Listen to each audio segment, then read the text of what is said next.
My name is Doris Calhoun. I'm 30 years old. If you asked most people who know me, they'd probably describe me as calm, the kind of person who doesn't raise her voice, doesn't cause scenes, and doesn't take unnecessary risks. I used to take pride in that, until I met Albert. Albert worked in marketing, the kind of guy who filled every room with his energy before anyone even realized he was there. Loud, confident, always pitching something, even when it was just himself. The first time we met at a friend's dinner party, he told me he liked that I was steady.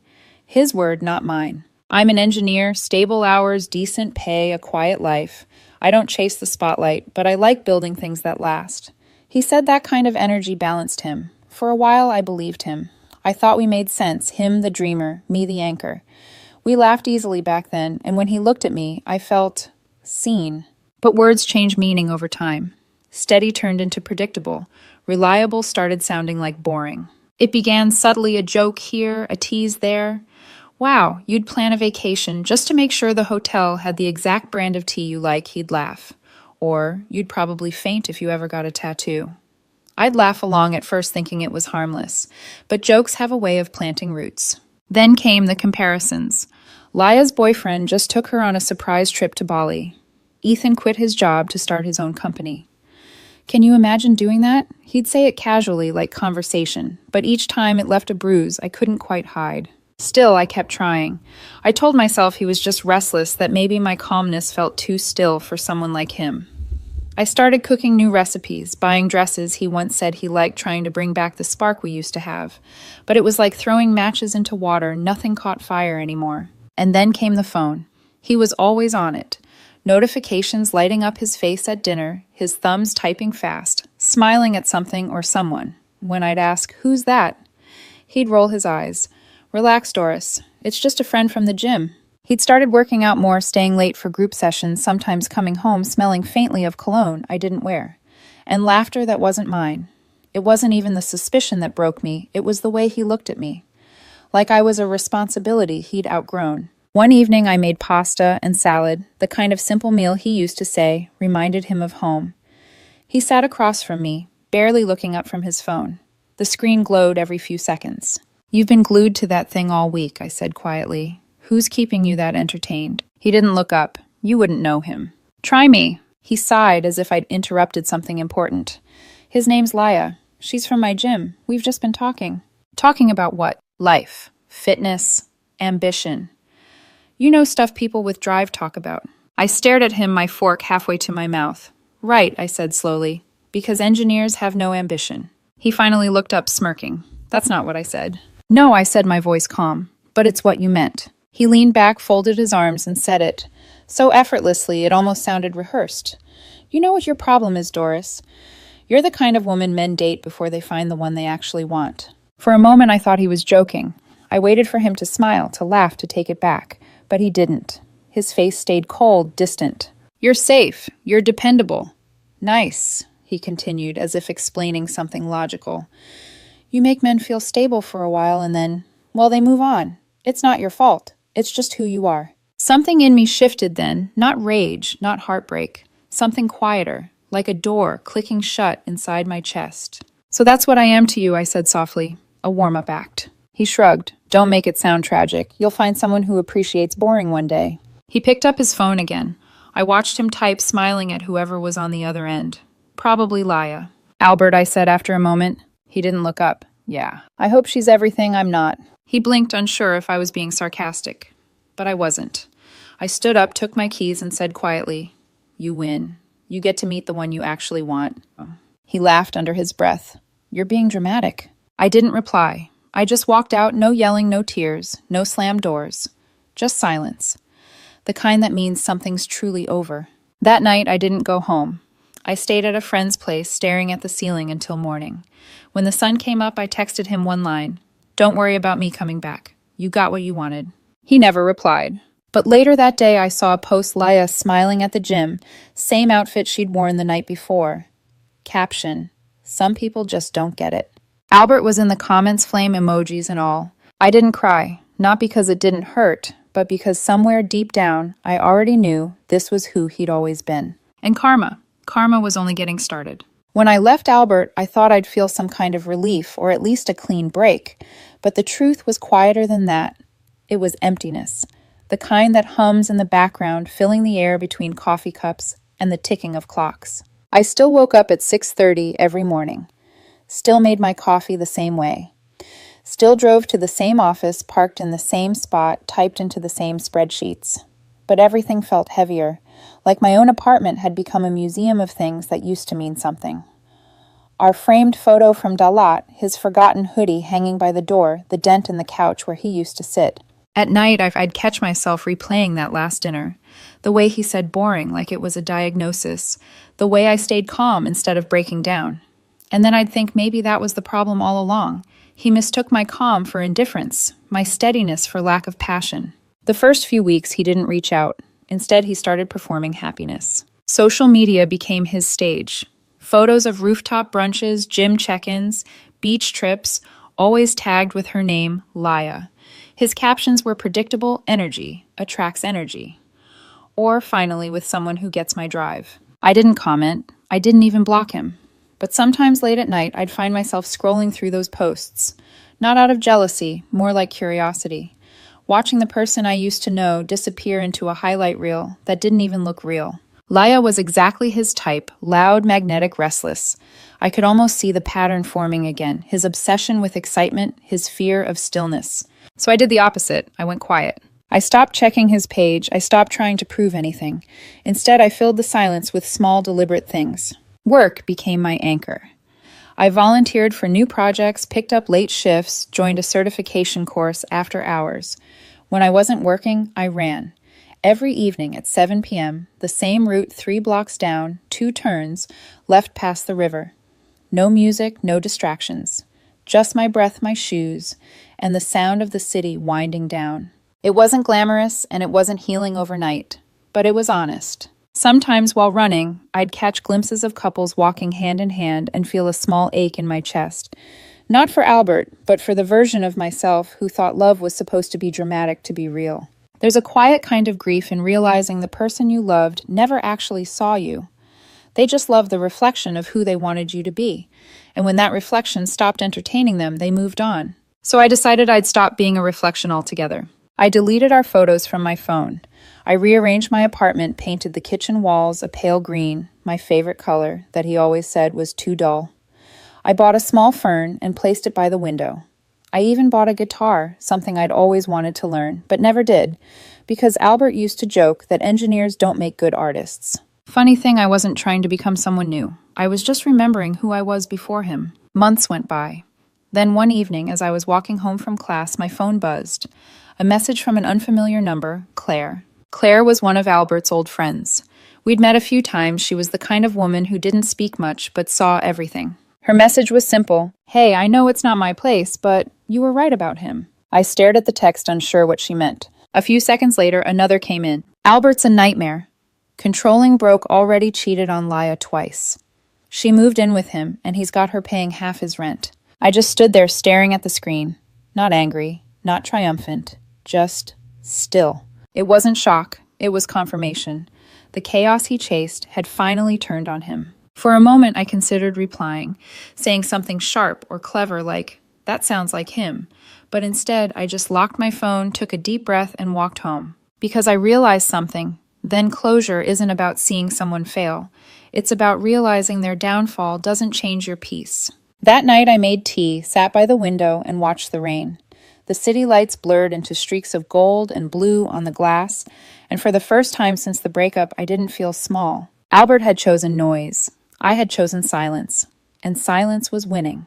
But karma wasn't done collecting yet, because 3 weeks later, just as my life started feeling steady again, my phone buzzed with another message, this time from a number I hadn't seen in months. Albert, hey Doris, I know you probably don't want to hear from me, but can we talk? I stared at the screen and smiled. At first, I told myself I wouldn't reply. I even put my phone face down on the counter, determined to ignore it. But my heart still skipped a beat when I saw his name light up the screen again after all those months. Albert, Doris, it's not what you think. Things just got complicated. I just want to explain. I didn't respond. He'd explained enough the last time we sat at that dinner table. A day passed, then another text. Albert, wow. So I meant nothing to you, huh? After everything. That one made me laugh, a quiet, disbelieving kind of laugh. It's strange how people can destroy something, and when it collapses, they're offended you didn't try to save it with them buried inside. I left his messages unanswered, but they kept coming. Sometimes two, in one day, sometimes late at night. I could almost hear the shift in his tone from confidence to confusion, from pride to panic. Then came a longer message, one that didn't fit on the preview screen. Albert, I know.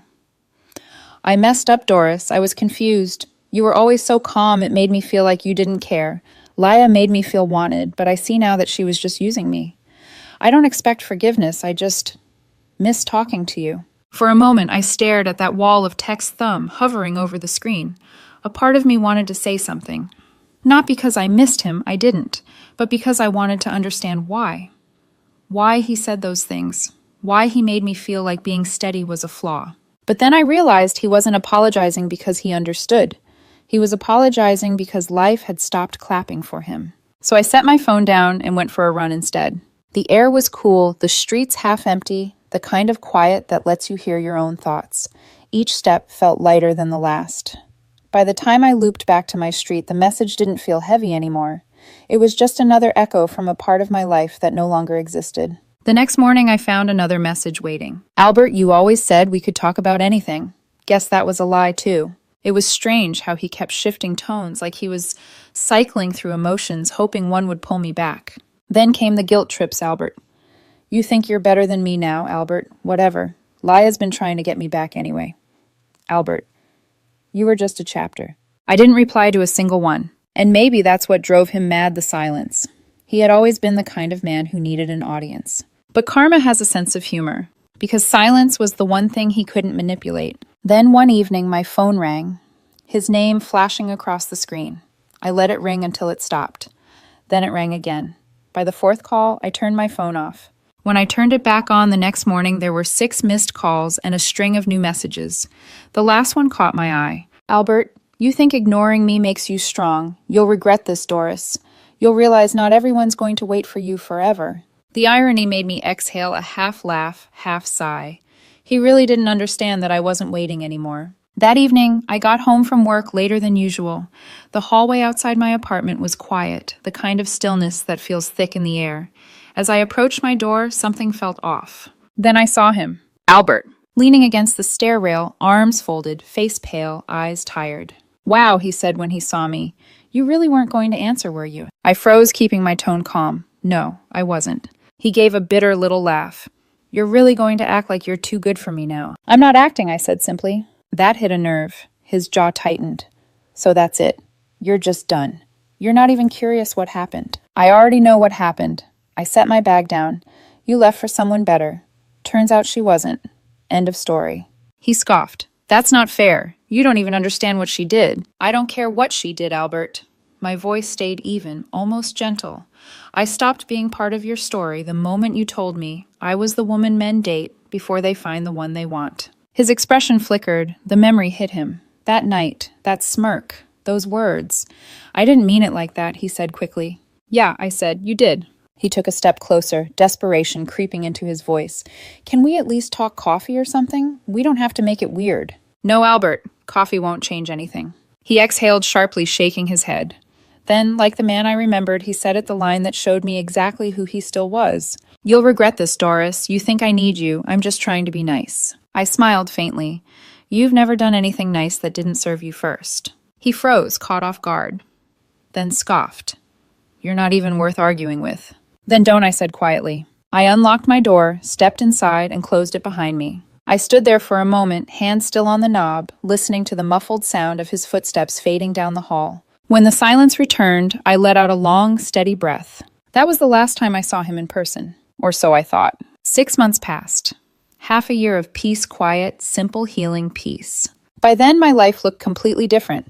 I'd finished my engineering certification, earned a small promotion, and finally bought the oak dining table I'd wanted for years, but Albert once said was too old-fashioned. My apartment no longer felt like a museum of our past. It felt like mine. I didn't check his social media anymore, not because I'd blocked him, but because it didn't even cross my mind. That's the funny thing about healing, it doesn't announce itself. You just wake up one day and realize you've gone a whole week without thinking about the person who used to consume you. Then, one Friday evening, my coworker Daniel stopped by my desk. "Hey Doris," he said, "a few of us are having a small engagement party tomorrow, just close friends. You should come." Normally, I would have said no. I wasn't big on parties. But Daniel had been my project partner for months, and something about his excitement felt genuine. So I smiled. "Sure, I'll stop by." I didn't know that saying yes to that one invitation would bring me face to face with the last person I ever wanted to see. The next night, I showed up at the little rooftop bar Daniel had rented out. Warm lights, soft music, a small crowd. It felt nice, the kind of celebration that didn't demand attention, just quiet happiness. I chatted with a few colleagues, had a drink, laughed for the first time in a long while without feeling guilty for it. Then, somewhere between the background music and the hum of voices, I heard a sound that froze me, a voice I could never mistake. "Wait, Doris." I turned. "Albert." He was standing just a few feet away, holding a half-empty glass, looking like a ghost of his old self. His once perfect hair was slightly overgrown. The spark that used to light up his expression was gone. He looked smaller. "Hey," he said, forcing a smile. "Wow, you look good." It was strange hearing that from him, the man who once made me feel invisible. "Thanks," I said, my tone even. "How have you been?" He let out a nervous laugh. "Could be better." I replied quietly. His smile faltered. "From who, Claire?" I didn't answer, but the silence told him everything. "Of course she'd tell you," he muttered. "She always loved meddling." Then quickly added, "It's not as bad as she made it sound. Leia and I, well, we're not together anymore. Haven't been for months.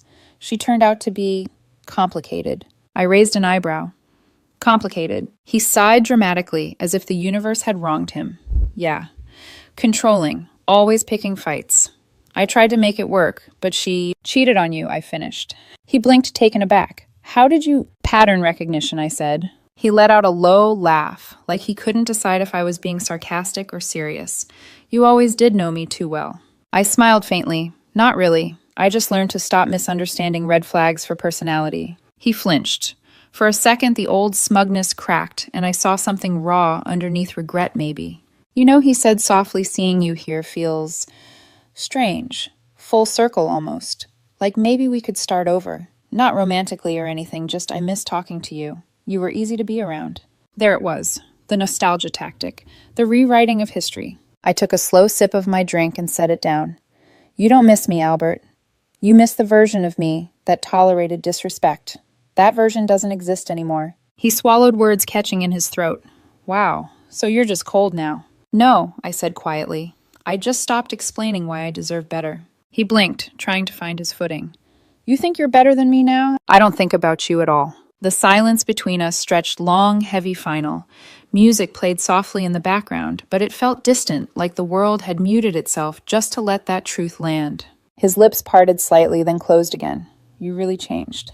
I shook my head. "No, Albert. I just finally started treating myself the way you never did." Someone called his name from across the room. He looked over his shoulder, then back at me, eyes searching for something. Maybe the softness he used to manipulate, maybe the woman who once stayed quiet while he belittled her. But she wasn't there. "Take care of yourself," I said simply and turned away. Later that night, Daniel leaned over and whispered, "Old boyfriend." "Yeah," I said, smiling faintly. "A long time ago." And that was the truth, not just about time, but about everything that once defined us. He really did feel like someone from another life. As the night went on, I laughed, toasted Daniel and his fiancée, and felt something I hadn't in years, lightness. Because closure doesn't always come with revenge or apologies. Sometimes it walks into a party wearing your favorite dress, meets your past face to face, and realizes you don't owe it anything anymore. When I left that night, Albert was still there, standing alone by the bar, staring at nothing. For the first time, I didn't feel angry or sad or vindicated, just peaceful. The kind of peace that comes when the storm's over and you're still standing. The following morning, sunlight slipped through my curtains, soft and golden, and for once, I didn't wake up with a weight on my chest. I lay there for a while, listening to the hum of the city outside, motorbikes, laughter, someone sweeping the street below, all of it so ordinary, so alive. That night at the party had closed a door I didn't even realize had been left slightly open. Seeing Albert again didn't stir old feelings.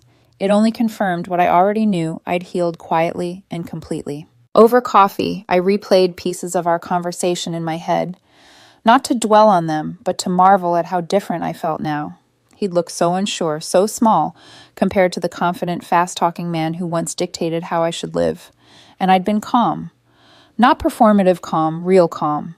The kind that comes when you no longer have anything to prove. I didn't post about that night, didn't tell anyone what happened. I didn't need to. The victory wasn't in making him regret it. It was in realizing I no longer did. A week later, I stopped by a bookstore on my way home from work. It had started raining, one of those steady, gentle rains that turn everything reflective. I stood near the window watching people rush by under umbrellas and thought about how life used to feel like that, a constant sprint to avoid getting wet to stay in control. Now I just stood there, letting the sound of rain become background music to a life I was finally comfortable in. I picked up a novel about rebuilding after loss, the kind of story I would have called too sentimental years ago. But as I turned the first few pages, something struck me. Maybe healing isn't about becoming unbreakable. Maybe it's about accepting that being broken taught you who you are when no one's watching. 3 days later, my phone buzzed. A message from Claire. Saw him again. He's not doing great. Guess karma's still busy. I smiled faintly at the screen, then typed back. Karma isn't cruel. It just teaches lessons the long way. She replied with a single emoji, a small heart, and that was the end of it. No gossip, no bitterness, no satisfaction. Just acknowledgement that everything had come full circle. That night, I stood on my balcony with a cup of tea, staring at the city lights flickering below. Somewhere out there, Albert was probably sitting alone, wondering how everything he'd chased slipped through his fingers. But he wasn't my story anymore. Because the truth is not everyone who hurts you deserves a villain's ending. Sometimes their punishment is simply watching you build a life where they no longer fit. A few weeks later, Daniel and his fiancée invited me over for dinner, just a small gathering this time.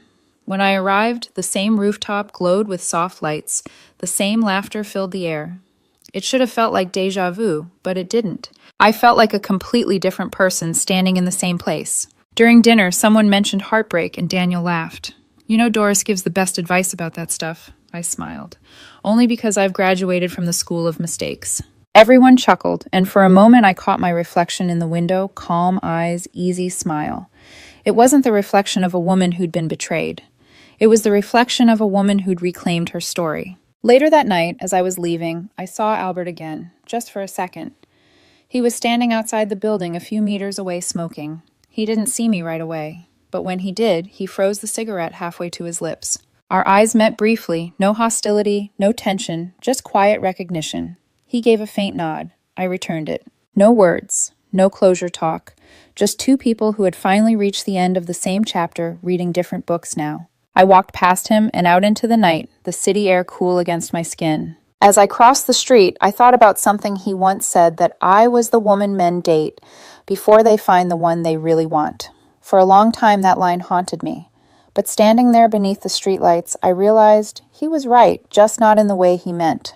Because the woman I am now, the one who knows her worth, who doesn't chase validation, who doesn't mistake chaos for love, she came after him. Maybe I was the before version once, but that's exactly what he taught me who not to be. So in a strange way, I was grateful. I took a deep breath, smiled to myself, and whispered, "Goodbye, Albert." Not out of bitterness, not out of pain, just closure, soft, complete, and overdue.